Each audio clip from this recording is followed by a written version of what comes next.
Thank you. So I will present to you new findings from the national birth cohort, the EPICure studies, and looking at disability at 11 years following extremely preterm birth in 1995 and 2006.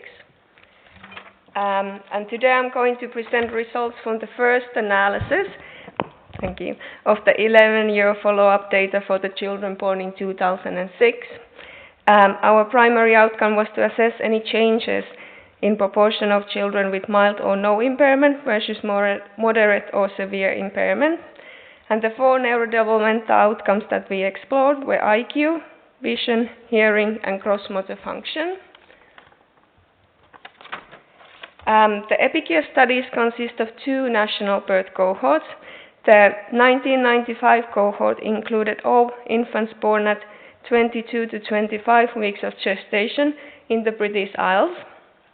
Survivors in this cohort have been followed up at 2.5, 6, 11, and most recently at 19 years of age. EPICure 2 cohort was established in 2006 for infants born at 22 to 26 weeks of gestation to mothers resident in England only, and this was to determine any changes in outcomes in line with advances in practice. In the 1995 cohort, main outcomes were very stable between the 6 years and 11 years, and therefore in the 2006 cohort we reassessed the children at 11 years of age. Because of the size of the population, we included a sample of children from 2 geographical areas in England based on neonatal networks. In the previously published comparison of outcomes between these 2 cohorts at 2.5 and 3 years, increase in survival without disability and improved developmental scores were seen compared to the 1995 cohort, but there was no reduction in proportion with severe or moderate impairments, and these were 18% in the 1995 cohort and 19% in the 2006 cohort.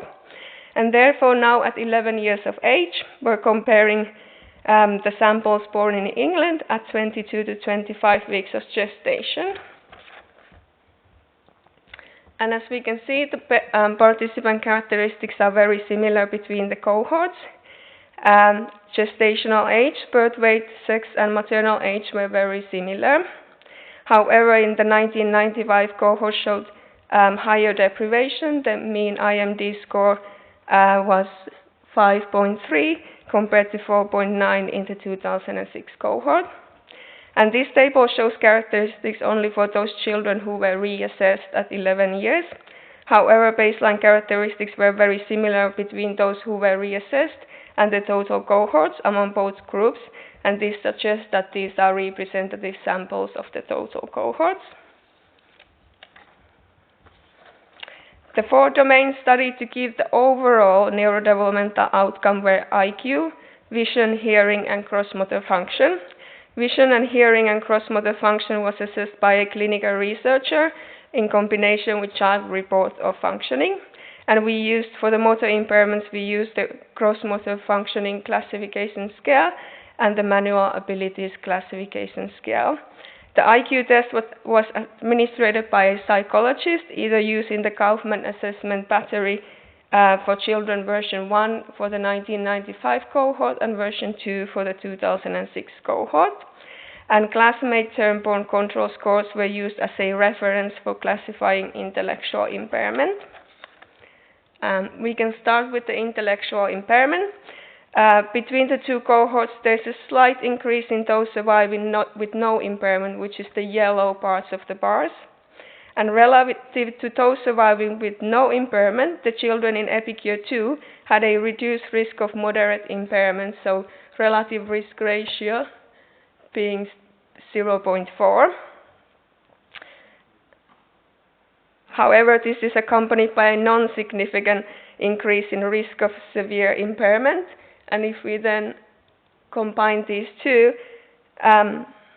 we can see, if we combine moderate and severe impairment, that the proportions are very similar between the cohorts, and they are being 41% in the 1995 cohort and 38% in the 2006 cohort, so they are very similar. Cognitive impairment accounts for the largest proportion of neurodevelopmental impairment following preterm birth. And when looking at the mental processing index, which is the overall IQ, which is the vertical axis, the scores in 2006 sample were very similar to the 1995 sample among the preterm borns, but as well among the controls, so that they are very comparable.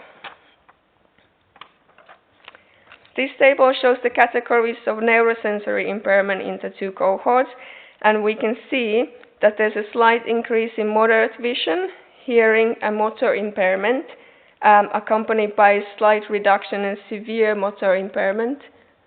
Where's my mouse? There. However, as we can see from the p-values, that none of these differences are statistically significant.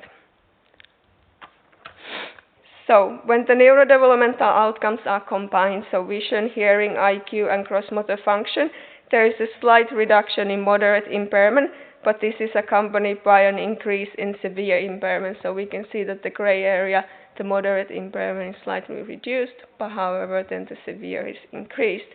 And our primary outcome was to compare the change in mild and non-impairment versus the moderate and severe impairment. And again, if we combine the bars, the combined percentages for moderate and severe is 43% for the 2006 cohort and 51% for the 1995 cohort. This is a slight reduction, but however, does not meet statistical significance.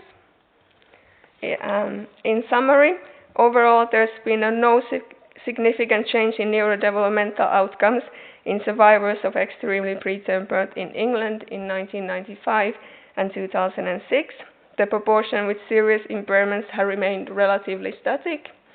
However, due to increased numbers of survival, the absolute numbers of children with disabilities is increasing.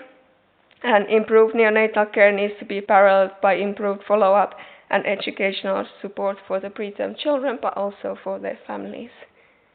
And great big thank you for the EPICure teams. Thank you.